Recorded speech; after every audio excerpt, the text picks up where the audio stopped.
जिसकी ये हिम्मत नहीं है कि 370 के बारे में बोलने की, उस कांग्रेस को क्या क्या आप जवाब दे दोगे? जम्मू कश्मीर किसका पार्ट था? हम कैसे भरोसा करेंगे उनके ऊपर, जिसने हमें 90 में भगवान भरोसे छोड़ दिया, खुद लंदन भाग गया। वो फारूकुल्लाह को करना था, अब अभी तक नहीं किया।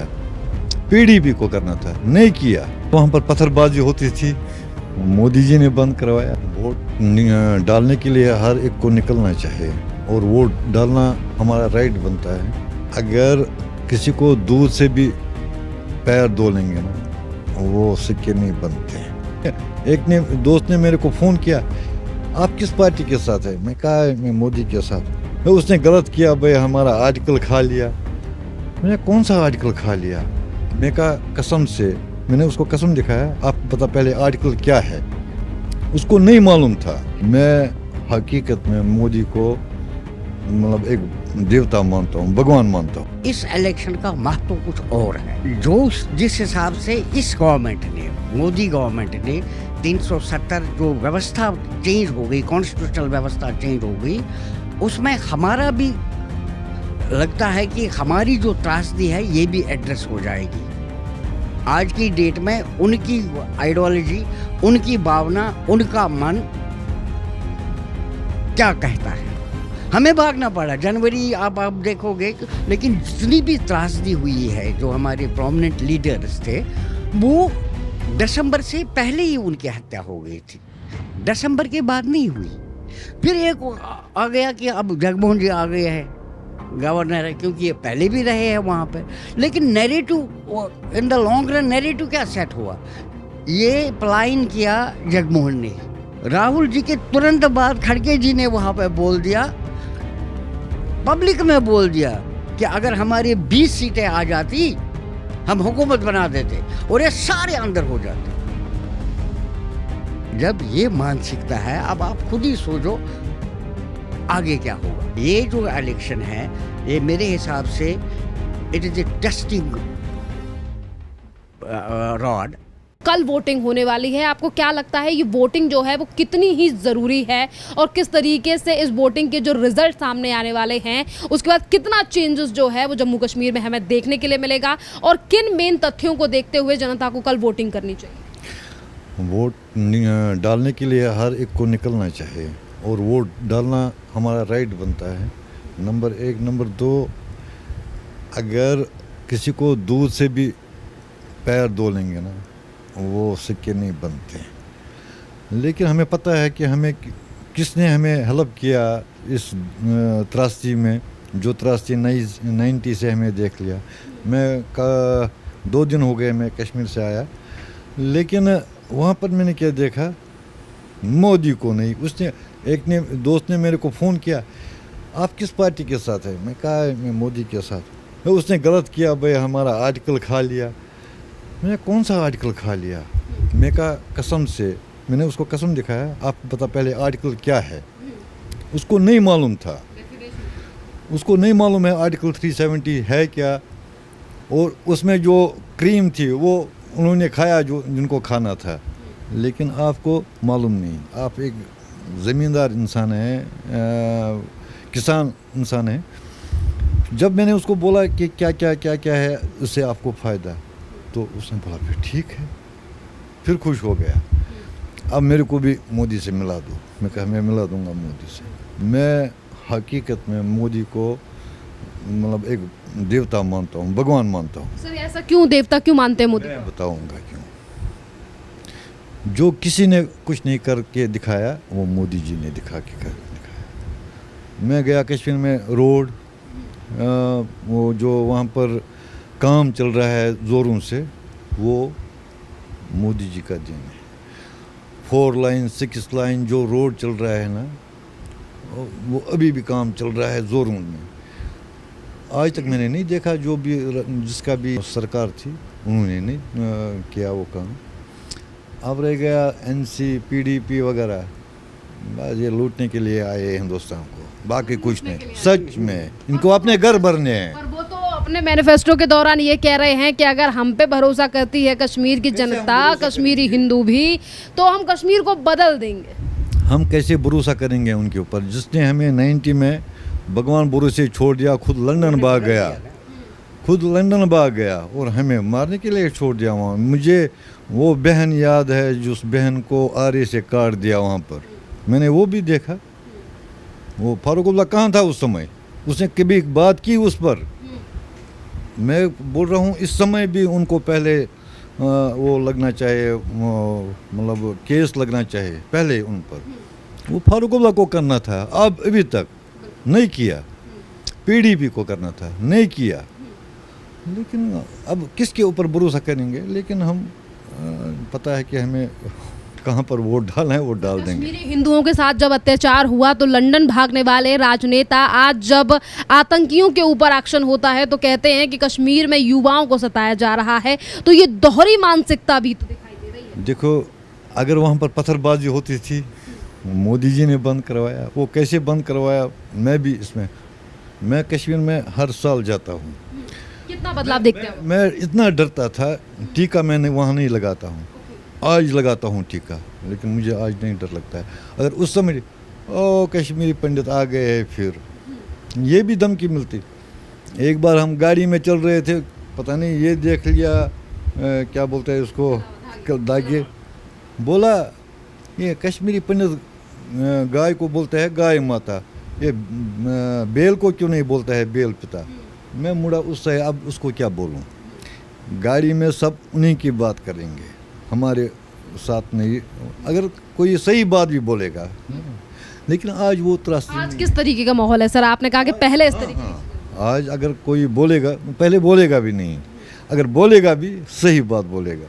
मेरे पास मोबाइल में है कुछ चीज़, मैं वो दिखाऊंगा बाद में आपको, वो चीज़ नहीं है। लेकिन एक दो चीज़ मैंने वहाँ देखा, वो जो मंदिर के सामने हर जगह रखा है बीफ के दुकान वगैरह वगैरह, ये नहीं होना चाहिए। हम उनको भी रिक्वेस्ट करते हैं, भाई अगर इनका मज़हब में लिखा है तो अलग मार्केट रखो इनके लिए। तमाम चेंजेस के लिए जो है वो जनता को और जो हिंदू हैं उन्हें खास तौर पर सोच के वोट करना चाहिए। सोच कर वोट, बिल्कुल ज़रूरी वोट डालना चाहिए, सोच समझ कर।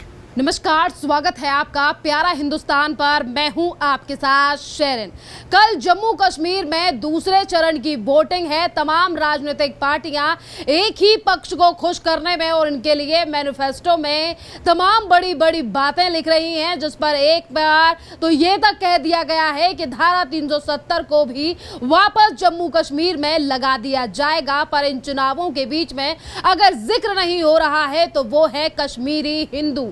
और जी हां, दूसरे चरण की वोटिंग से पहले ही हम आ पहुंचे हैं अब कश्मीरी हिंदुओं के पास, वही कश्मीरी हिंदू जिनका नरसंहार 1990 के दशक में किया गया था और किस तरीके से राज्य सरकारें उस पूरे मामले पर चुप्पी साधे बैठी रही थी। और कल जैसा कि दूसरे चरण की वोटिंग है तो इस पर आखिरकार कश्मीरी हिंदुओं का क्या कहना है, इस पर भी हम एक एक करके राय लेंगे। आप देख सकते हैं कि तमाम बुजुर्ग जो हैं वो हमारे साथ है। बहुत बहुत धन्यवाद सर। क्या नाम है आपका? भारत भूषण। सर ये बताइए, जम्मू कश्मीर में कल दूसरे चरण की वोटिंग होने जा रही है। तमाम राजनीतिक पार्टियों ने अपने अपने मैनिफेस्टो रख दिए हैं, तो इस बार जिस तरीके से हिंदू की बात नहीं होती है और अब कश्मीरी हिंदू की भी बात नहीं हो रही है, तो इसे आप किस तरीके से देख रहे हैं? नहीं, ये पहली बार, हाँ, अभी मैं 34 साल से करीब करीब यहाँ पे हूँ। इन बिटवीन वहाँ इलेक्शंस हुए, लेकिन इस इलेक्शन का महत्व कुछ और है। क्योंकि ये पहला इलेक्शन है, असेंबली इलेक्शन, एबॉर्गेशन 370-35 से जो भी वो कॉन्स्टिट्यूशनल अमेंडमेंट हुआ उसके बाद ये पहला है। तो हम भी उत्सुक है इसमें, क्योंकि जब हम उस कॉन्स्टिट्यूशन में है ही नहीं, जो भी वहाँ से एमएलए बनेगा तो डायरेक्टली हमें बेनिफिट नहीं है। लेकिन जिस हिसाब से इस गवर्नमेंट ने, मोदी गवर्नमेंट ने 370 जो व्यवस्था चेंज हो गई, कॉन्स्टिट्यूशनल व्यवस्था चेंज हो गई, उसमें हमारा भी लगता है कि हमारी जो त्रासदी है ये भी एड्रेस हो जाएगी। ये एक है। और दूसरा, आज की ये इलेक्शन डिसाइड करेगा जो वहाँ पे मेजॉरिटी कम्युनिटी है। 90 में जो एक साथ वो आतंकवाद की तरफ चले गए, पहले हम विक्टिम हो गए 90 में, 1-2 साल हमें त्रासदी झेलनी पड़ी। फिर जब उनका एक्चुअल आ गया, फिर उनको भी परेशानी हुई, वो भी हमसे फिर ज़्यादा परेशान हो गए वहाँ पर। आज की डेट में वो क्या करेंगे, वोट किसको डालेंगे, हमारे लिए ये भी एक विषय है। आज की डेट में उनकी आइडियोलॉजी, उनकी भावना, उनका मन क्या कहता है, क्योंकि उन्होंने भी 34 साल बहुत सारी ऊपर नीचे चढ़ाव त्रासदियाँ भी देखी है। आज उनका जनरल पब्लिक में क्या मानसिकता है, ये इस इलेक्शन पे निर्भर होगा। अगर वो उसी, अब मैं उदाहरण के तौर पे देता हूँ, दिसंबर 89 तक किसकी हुकूमत थी कश्मीर में? दिसंबर 89 तक हुकूमत थी कश्मीर में नेशनल कॉन्फ्रेंस की। 70 से लेके 75, 76 से लेके 90 तक ऑलमोस्ट उन्हीं की हुकूमत थी वहाँ पे। सेंटर में किसकी हुकूमत थी? कांग्रेस की हुकूमत थी। I believe it was first week of August जब सेंटर में चेंजेस हो गए, यहाँ पे वीपी सिंह जी आ गए, कांग्रेस। तो मेरी जो माइग्रेशन है उस वक्त, उसमें भी मेरी एक और त्रासदी हो गई। उस वक्त यहाँ लग रहा था कि अच्छा अब चेंज हो गया, शायद जो हम जो फेस कर रहे थे वहाँ से 89-90 से लेके, अब लगा था दिसंबर में कि थोड़ा सा हमें कुछ रिलीफ मिलेगा कि अब नई हुकूमत आ गई, कि वीपी सिंह आ गया है और उसमें बीजेपी पीछे से सपोर्ट कर रहा था। वीपी सिंह की हुकूमत में वो गवर्नमेंट में नहीं थे लेकिन सपोर्ट कर रहा था। लेकिन उसमें भी एक ऐसा हुआ कि जो होम मिनिस्टर साहब आ गए, वो भी हमारी मेजॉरिटी कम्युनिटी के आ गए, मुफ्ती जी। लेकिन फर्स्ट वीक ऑफ दिसंबर 89 उन्होंने ले लिया और जनवरी में इन्होंने जगमोहन जी को भेज दिया वहाँ पे एज गवर्नर। जो चीफ मिनिस्टर था वो जम्मू से ही, कश्मीर ही नहीं आया। वो 5 साल के, जब तक नहीं सेंटर में कांग्रेस की हुकूमत आ गई, वो फॉरेन से वापस नहीं आया। अच्छा, और अपना ही होम मिनिस्टर भी यहाँ पे था, हमें भागना पड़ा जनवरी। आप देखोगे, लेकिन जितनी भी त्रासदी हुई है, जो हमारे प्रोमिनेंट लीडर्स थे, वो दिसंबर से पहले ही उनकी हत्या हो गई थी, दिसंबर के बाद नहीं हुई। फिर एक आ गया कि अब जगमोहन जी आ गए हैं गवर्नर है, क्योंकि ये पहले भी रहे हैं वहाँ पे। लेकिन narrative in the long run, narrative क्या सेट हुआ? ये पलायन किया जगमोहन ने, क्योंकि उनकी पॉपुलेशन ज़्यादा है, उनकी वॉइस ज़्यादा है उनके साथ सेंटर में। आज की डेट में भी देखो, अभी रिसेंटली जो ये अकॉर्ड हुआ, पहले अकॉर्ड हुआ था इंदिरा गांधी शेख, उसका भी इफ़ेक्ट हमें पता है, क्योंकि जब मैं निकला वहाँ मैं 29-30 ईयर्स का था। 80 में मैंने ग्रेजुएशन की, तो 10 साल का मैं थोड़ा सा अनुभव था पॉलिटिकल लेवल पे। अब ये बोलते हैं ना कि ये हमें नहीं, जैसे बोलते हैं हमें नहीं वोट, हमने वोट डाल दिए है वहाँ पे 77 में जमात इस्लामा को। सोपोर कॉन्स्टिट्यूंसी में जो पहली बार जमात इस्लामा से MLA बना गिलानी साहब, वो 33 वोटों से, हिंदू वोटों से बना है। फैक्ट तो ये है, लेकिन मीडिया में नहीं आता है, मीडिया में नहीं आता है। लेकिन हम तो उसमें उसके साथ रहे हैं ना, हमने तो पूरा, वो कहते हैं ना क्या, तो wearer knows where the shoe pinches. लेकिन नैरेटिव दूसरा सेट हो जाता है। अब आप आ जाइए, फिर राजीव एंड फारूक अकॉर्ड हुआ, उसका भी हमने देखा है। अब कल बना नया अकॉर्ड हमारे राहुल जी का। राहुल जी के तुरंत बाद खड़गे जी ने वहाँ पे बोल दिया, पब्लिक में बोल दिया कि अगर हमारी 20 सीटें आ जाती हम हुकूमत बना देते और ये सारे अंदर हो जाते। जब ये मानसिकता है, अब आप खुद ही सोचो आगे क्या होगा। हाँ, इस गवर्नमेंट में, क्योंकि जो 370 हम समझते हैं ये ना आपके हाथ में है ना हमारे हाथ में। हम समझते हैं कि we are victim of international politics. इसमें बहुत सारी टीमें काम कर रही है, लेकिन जो इस टीम ने 2019 में 5 अगस्त को, लेकिन उसका एक्चुअली ये तो कॉन्स्टिट्यूशनल अमेंडमेंट हुआ, लेकिन 6 महीने का जो गैप एक्चुअली वो आ गया 31 अक्टूबर 2019, और फिर अक्टूबर तो चला गया, नवंबर, दिसंबर, जनवरी में कोविड हो गया, जनवरी फरवरी में कोविड हो गया, लॉकडाउन हुआ, लेकिन इफेक्ट जो था वायरस का वो जनवरी में ही हुआ।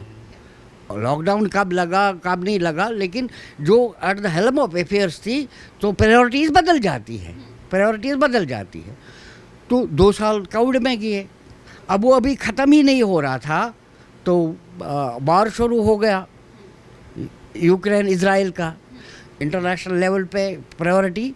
तो उस विषय को ध्यान में रखते हैं हम समझते हैं ये कुछ करना चाहते थे, लेकिन टाइम नहीं मिला। अब ये इलेक्शन हमारे लिए दो का सेंट्रल एडमिनिस्ट्रेशन, सेंट्रल गवर्नमेंट का भी टेस्ट है और वहाँ की मेजॉरिटी कम्युनिटी का भी टेस्ट है, जिन्होंने 90 में एम्ब्रेस किया था मिलिटेंसी को, पाकिस्तान को, निज़ाम मुस्तफ़ा को। क्या आज भी वो वहीं पे है या कुछ चेंजेस है? अभी हम जो अभी लास्ट पार्लियामेंट इलेक्शन हुआ, नॉर्थ कश्मीर में 2 बड़े प्लेयर थे। एक तो उमर अब्दुल्ला थे, तीसरी पीढ़ी है जो कश्मीर में राज कर रही है, वो पार्लियामेंट मेंबर उठे थे वहाँ पे नॉर्थ कश्मीर से, बारामूला से। और दूसरा था अब्दुल गनी लोन का बेटा। अब्दुल गनी लोन की अपनी एक साख्त है नॉर्थ कश्मीर में, तो हम भी उसको वोट देते थे। तो एक था इंजीनियर रशीद, जो एनआई ने, किसी ऑर्गेनाइजेशन ने उसको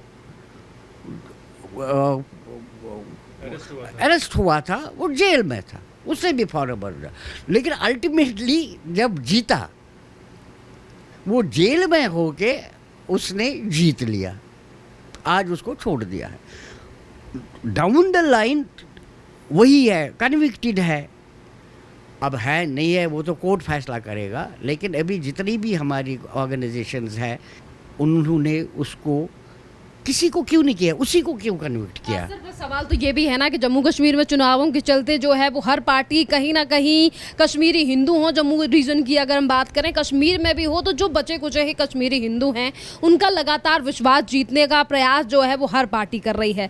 पर आज जिन कश्मीरी हिंदुओं के ऊपर वो त्रासदी हुई, जिन्होंने वो दौर देखा, क्या आज वो फिर एक बार पार्टी जो लोग हैं वो एनसी जैसी पार्टी या पीडीपी जैसी पार्टी या खुद कांग्रेस जैसे लोगों पर भरोसा करेंगे? देखिए, आप ये जो कि हमारा जो फ्रेंचाइजी है, ये आपको बोलता है कि भैया आपका मन है, हम इसमें किसी को नहीं बोलते हैं कि आप किसको वोट डाल दें, किसको नहीं डाल दें, भरोसे की बात करें। लेकिन जो कॉन्शियस होगा, जिसने त्रासदी झेली हो, वो कभी भी, अगर आपको लगेगा ये प्लेट में कुछ चीज़ है, इसमें गलत चीज़ पड़ा है, आप कितना भी ये कॉस्टली क्यों ना, आप नहीं खाओगे। अब जिसने नहीं देखा है वो शायद कभी खा भी ले, उसको तो हम कुछ नहीं कह सकते। वही मैं बोल रहा हूँ ना, ये जो इलेक्शन है, ये मेरे हिसाब से it is a testing rod for central government as well as the community, majority community दिए। कारण क्या है इसका मेरा? जब मैं निकला वहाँ से, हम बोलते हैं कि जो आज पिछले 30 साल से चला, यार सब नहीं है, बाकी सब ठीक है, मैं भी मानता हूँ। लेकिन जो ठीक थे उनकी चुप्पी ने हमने मारा, बंदूक ने नहीं हमने मारा, उनकी चुप्पी ने हमने मारा। अगर वो उठते उस वक्त, आज ये देखना है क्या वो अभी भी चुप्पी करेंगे या सामने आ जाएंगे, ये देखने वाली बात है। तरीके से कल वोटिंग होने वाली है जम्मू कश्मीर के रीजन में, तो आपने भी वो दिन दौर देखा है जिस तरीके से सर ने जिक्र किया है 1990 के दशक का। आज भी लगातार सवाल उठते हैं और लगातार सवाल ये भी उठते हैं कि मोदी गवर्नमेंट ने जो है वो कश्मीरी जो हिंदू हैं उनको वापस विस्थापन के लिए कोई योजना नहीं बनाई। पर सर ने कहा कि 2 साल जो है वो कोविड में चले गए, कोई भी सरकार जो है वो इतनी जल्दी कदम नहीं उठा सकती है। तो अब इन चुनावों को लेकर जिस तरीके से तैयारियां चल रही हैं, बयानबाजी चल रही है या फिर लगातार भरोसा जीतने की बात की जा रही है, तो इस पर आपका क्या स्टैंड है? देखिए, मैं एक चीज़ आपको बताऊँ, हम 34 साल से यहाँ पर हैं।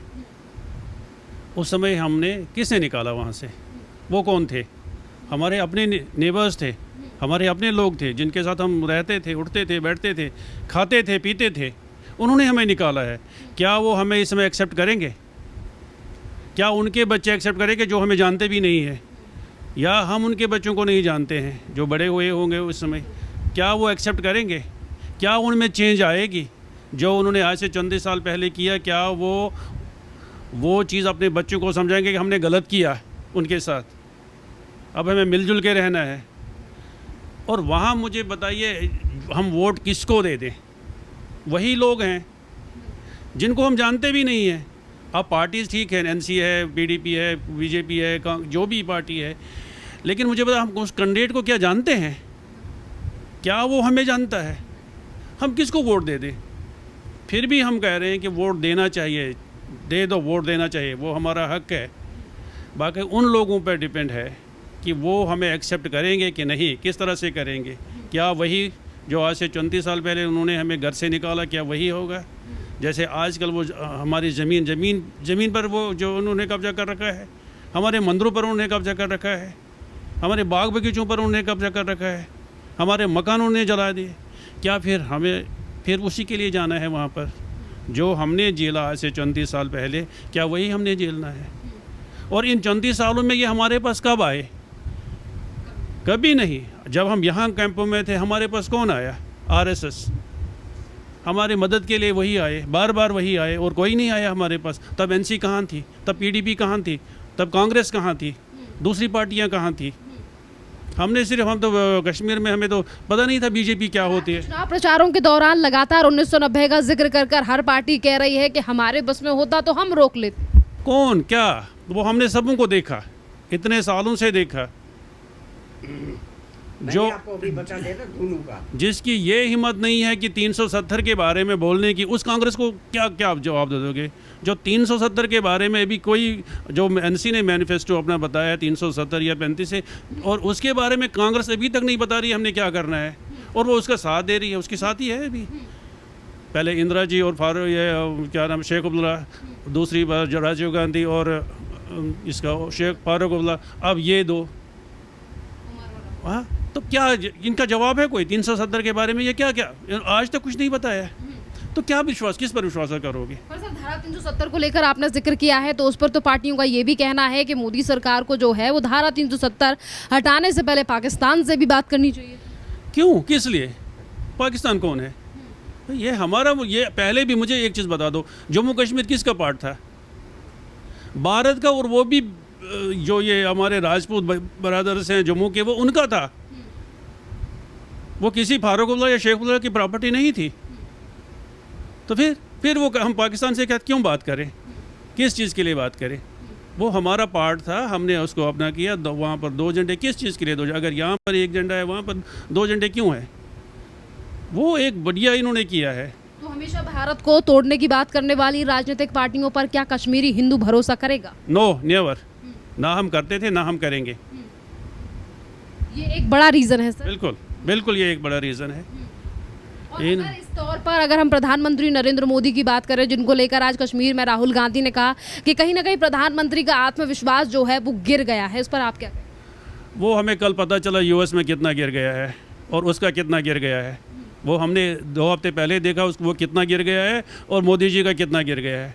वो तो सब पूरी दुनिया ने देखा, सिर्फ मैंने नहीं देखा, वो सबों ने देखा। वो तो राहुल गांधी जानता वो कितना गिर गया है।